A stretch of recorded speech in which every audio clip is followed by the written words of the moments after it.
Hizi ni habari za kimataifa. Jina langu naitwa Chris Moshi. Mhafidhina Karol Nawrocki ashinda urais nchini Poland. Ushindi wa Nawrocki unaibua wasiwasi kuhusu msimamo wa Poland kuelekea Ukraine na EU. Viongozi mbalimbali barani Ulaya wamempongeza mgombea wa upinzani wa chama cha siasa cha Kizalendo nchini Poland, Karol Nawrocki, baada ya kutangazwa mshindi leo Jumatatu wa matokeo ya uchaguzi wa urais.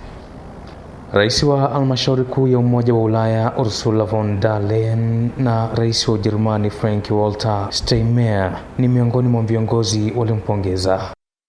Ushindi wa Nawrocki kutoka chama cha Sheria na Haki aliyepata 50.89% ya kura ni pigo kubwa kwa juhudi za serikali ya siasa za wastani za kuimarisha mwelekeo wa Poland wa kuunga mkono Umoja wa Ulaya. Mwanasiasa huyo huenda akatumia kura yake ya turufu kama rais kuzima mwelekeo wa sera za kiliberali wa Waziri Mkuu Donald Tusk.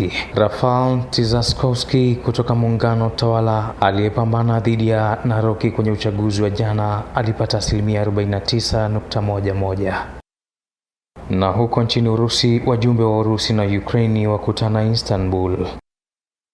Wajumbe kutoka Urusi na Ukraine wamekutana nchini Uturuki leo Jumatatu kushiriki duru ya pili ya mazungumzo ya moja kwa moja ya kujaribu kutafuta makubaliano ya kumaliza vita nchini Ukraine. Mazungumzo hayo yanafanyika zaidi ya wiki mbili baada ya duru ya kwanza, huku kukiwa hakuna matumaini makubwa ya kupigwa hatua. Ujumbe wa Ukraine unaongozwa na waziri wa ulinzi wa nchi hiyo Rustem Umerov, huku Urusi ikiongozwa na msaidizi wa Rais Vladimir Putin, Vladimir Medinsky. Maafisa wa Uturuki wamefahamisha kwamba mkutano huo utakaoshirikisha pia shirika la ujasusi la Uturuki utaongozwa na waziri wa mambo ya nje wa nchi hiyo Hakan Fidan kuanzia saa 7 kwa saa za Uturuki. Na kwa kuhitimishia, huko Mashariki ya Kati, Israel yalaani shambulio dhidi ya Wayahudi Colorado. Waziri wa mambo ya nje Gideon Saar adai tukio la Colorado limechochewa na chuki zinazosambazwa na vyombo vya habari. Mwanadiplomasia wa ngazi za juu wa Israel Gideon Saar amelaani tukio la jana Jumapili la kushambuliwa huko Colorado.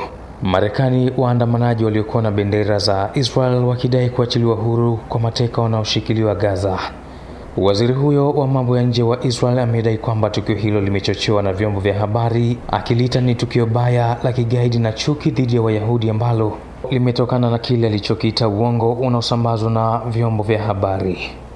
Waziri Mkuu wa Israel Benjamin Netanyahu amesema anataraji kwamba mamlaka za Marekani zitachukua hatua kumfikisha mbele ya vyombo vya sheria mhusika.